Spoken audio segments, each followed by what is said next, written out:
Traveling about the countryside of Sonoma and neighboring counties today, I'm amazed myself to come on old friends standing in groups or lining entrance roads or following fences, old trees that I planted with my own hands for my friends or customers, or raised and sold to them for their own planting. I had not realized how much time I spent in those earlier years on the growing of trees, nor how much success I had in this new country in including others to grow them. You will notice that the substantial, the thrifty, the worthy, and the likable classes of people plant trees, no matter whether they are in a new and treeless country or in one already well planted, and that the shiftless, transient, the careless, and the selfish are as little likely to set out sheltering trees as they are to be neat, thrifty, or good neighbors. Show me a developed town with no trees, and I will show you a town to avoid as a home for your families. Go through districts where want and squalor and crime and filth are the rule, and you'll be lucky to find even a gaunt specimen of a tree anywhere about. This is not by chance. The planted and tended tree is as sure a sign of civilization as a revered flag or a church spire or a schoolhouse belfry.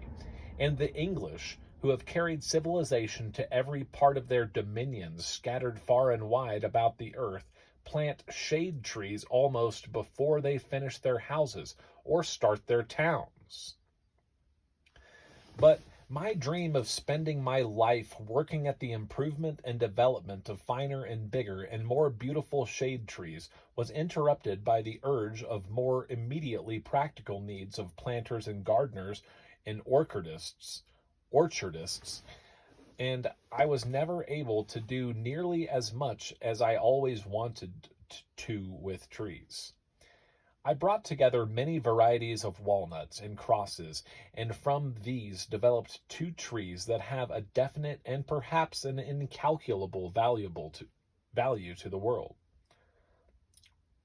A hardwood tree that will grow rapidly and in temperate climates would, in time, revolutionize the lumber industry.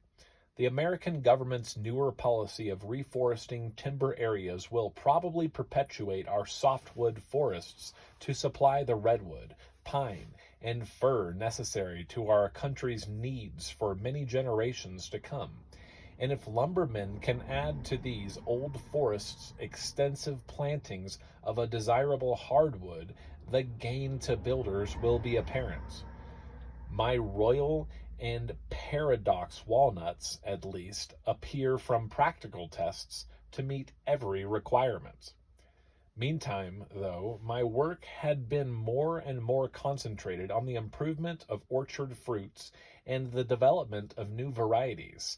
It is a satisfaction to me to contemplate the number of new plums, prunes, cherries, pears, chestnuts, and other valuable varieties that have first leafed and blossomed and come to fruit on my farms. I have described my methods with these members of my big family sufficiently in these pages. The practical results of the work may be inferred. The work not only brought into the orchards of the world numerous fruits and berries, but the lessons learned, which were communicated, as fast as they were proved, to the world of plant breeders and orchardists everywhere, have made possible an enormous and productive activity on the part of others. So it has been not only new trees, but new ideas and new examples that have been found and developed and given out. Still, from the purely practical angle, some mention should be made of the work accomplished with vegetables. When you remember that all our vegetables 100 years ago, and most of them 50 years ago, were accidental, purposeless, or incidental developments by selection from wholly wild and native plants, you can get some idea of the distance plant breeding has gone with the vegetables daily on your table. Man has been sharing the roots and the green things and the vegetable fruits of the earth with the animals for 10,000 years before he began to study the possibilities for improvement in them. True, he had picked over his leeks and corn and celery and green, eating the best and discarding the inferior pieces, and he had used some selection in saving the seed for his next year's planting. But this selection had been casual and instinctive, probably, in a sense, aesthetic. The real improvement came so recently that some of us can remember the poor strains in use in the middle of the 19th century. My beginnings as a gardener led me to give this matter a good deal of thought, and I have already recounted a few of my experiences in improving table vegetables. For 25 years, I worked with corn and tomatoes.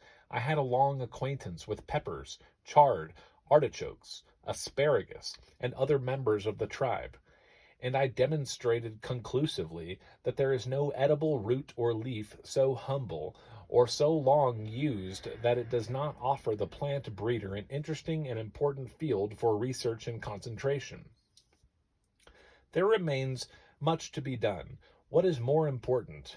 There are today, just as there have always been, an almost endless list of plants not at present thought of as edible or as offering anything to man or beast, that can and someday will be bred and selected and improved until they will be added to the world's food supply.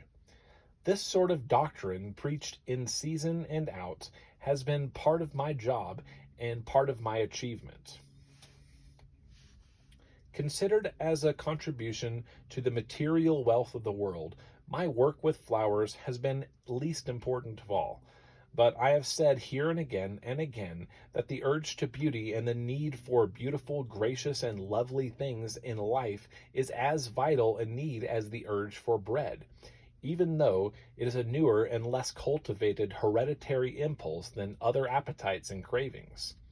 It is very interesting to me to observe that beauty has been definitely listed on the stock exchanges of the world, and that art and decoration and the creation of lovely things have been given seats on the most of the boards of directors of the business institutions of our time. Long before this was generally true, I preached the doctrine of beauty as an asset and said that it was a need as definite in the human race as the need of clothing or the preservation of the species, though maybe not as strongly felt or quite as vital. I have preached it steadily for 60 years. Perhaps I would have been a voice calling in the wilderness, or would have been humored as a tiresome but well-meaning old bore, if it had not been for the fact that I was able to prove my point and demonstrate my theory from nature and in the experiences I had with people who showed a need for my creations and developments in flowers.